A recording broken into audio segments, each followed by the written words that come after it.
More than 9 million Indians live and work here. But the Gulf also serves as a gateway to the MENA region and to the Mediterranean. Our annual trade with the Mediterranean, incidentally, is another 80 billion US dollars. And the Indian diaspora there, I want to remind you, is close to 500,000. We have significant interests in fertilizers, energy, water, diamonds, defense, and cyber. Our projects include airports, ports, railways, phosphates, green hydrogen, steel, and submarine cables. Material factors aside, this larger geography is a very critical connect between the Indian Ocean and the Atlantic.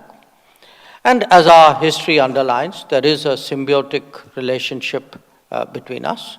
We certainly have stakes. These stakes are rising continually. But increasingly, India also has contributions to make that would influence the direction of events.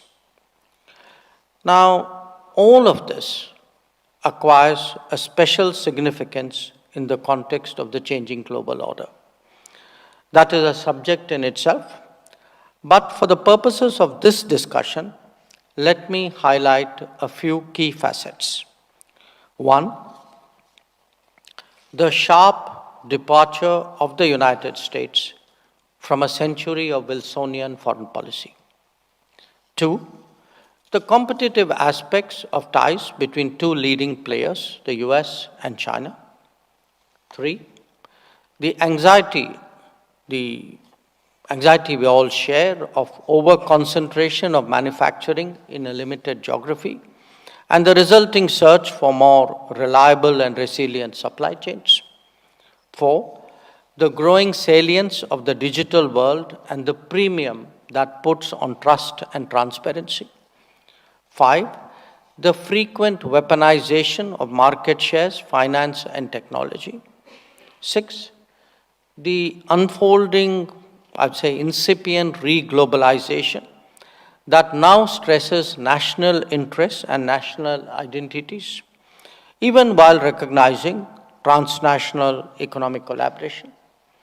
Seven, the emergence of a global workplace, a process that is hastened by the rapid advancement of digital technologies. And eight, a redistribution, I would even say a regionalization of power that actually makes for much more complicated decision making.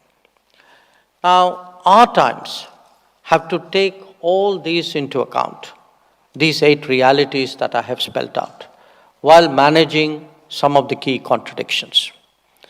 We are more interdependent and interpenetrative in the very era when the propaganda of a global village stands firmly rejected.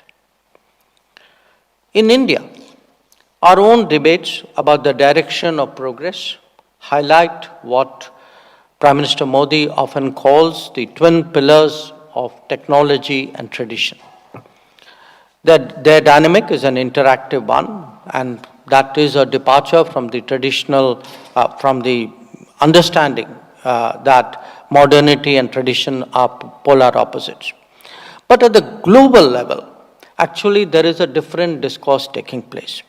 And this is a discourse which often pits progress against heritage, the future against the past.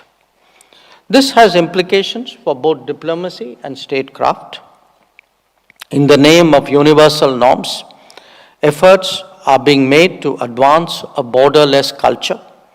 Its purpose, of course, is to create new forms of legitimacy and override national traditions, practices, and even decision-making. Nations and their governance are rated and ranked with an agenda in mind.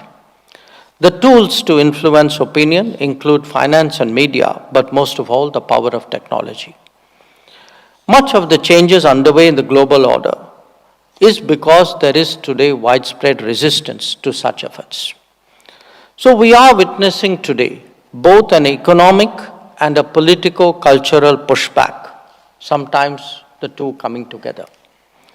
This is really the big issue before us, and it will reshape the manner not just in how societies govern themselves, but also in how they approach international relations.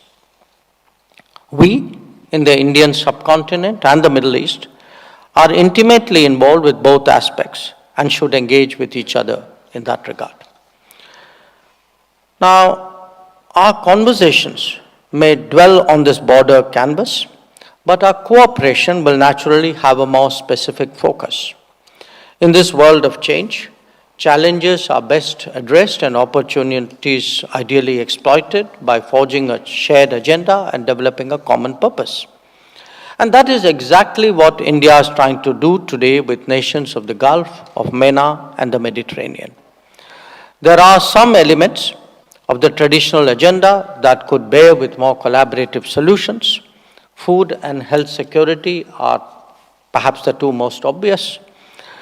But there is manufacturing. Manufacturing as it becomes more diversified, technology as it becomes more democratized, and we are trying today to create the basis for more broad-based growth. There is also the promise of technologies on the horizon. After all, this is now the world of AI and EV, of space and of drones. We've already seen the first collaborative projects in green hydrogen and green ammonia start to take shape. There is also a serious discussion underway on overseas transmission grids. New forms of connectivity are in the making. And enabling technology to work has also spurred greater collaboration in education and skills.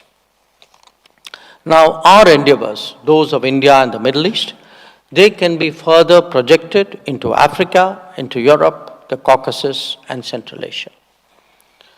So, as we contemplate the world ahead, it is important that we read the incipient trends accurately.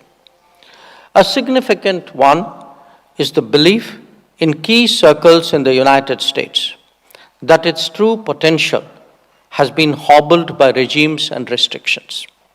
Such perceptions have been fueled by assessments that others have gamed the international system to America's disadvantage. The competitive facet of world affairs is therefore likely to increasingly overshadow the collaborative one. Finding common ground and landing points will not be that easy or indeed that lasting. In such a scenario, the global architecture will also be more plurilateral. Combinations of nations will come together on an agreed and specific agenda. That the world of multilateralism is now anachronistic and gridlocked further facilitates such tendencies.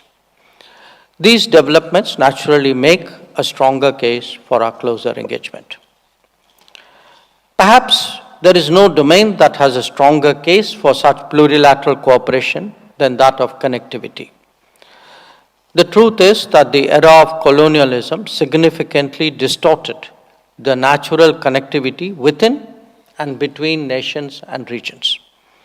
As production and consumption has diversified in the last 8 decades, the case for re-engineering the flow of goods and services has only become stronger. The pandemic experience was also an instructive lesson. So too are the disruptive consequences of conflict.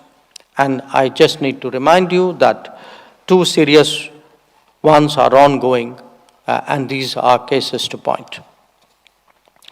Extreme climate events are an additional cause of anxiety, as indeed even accidents in crucial supply chains, supply lines.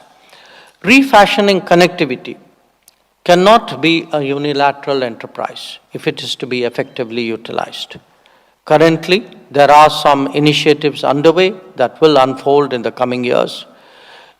The IMEC and the INSTC are the 2 most notable in this region, and India is involved in both.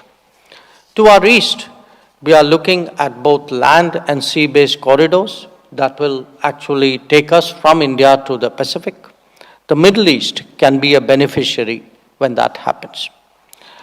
Maritime security and safety is another issue where understandings and mechanisms will have to step in to fill global deficits. This is already evident in the Arabian and Red Seas, First responders are also required to address, more first responders are required to address HADR situations. India has come forward to a considerable degree in that regard, but partnerships and with and amongst Middle Eastern nations can help deal with this challenge. As two regions long connected by the flow of peoples, it is also natural that we will have a common interest in the emergence of a global workplace.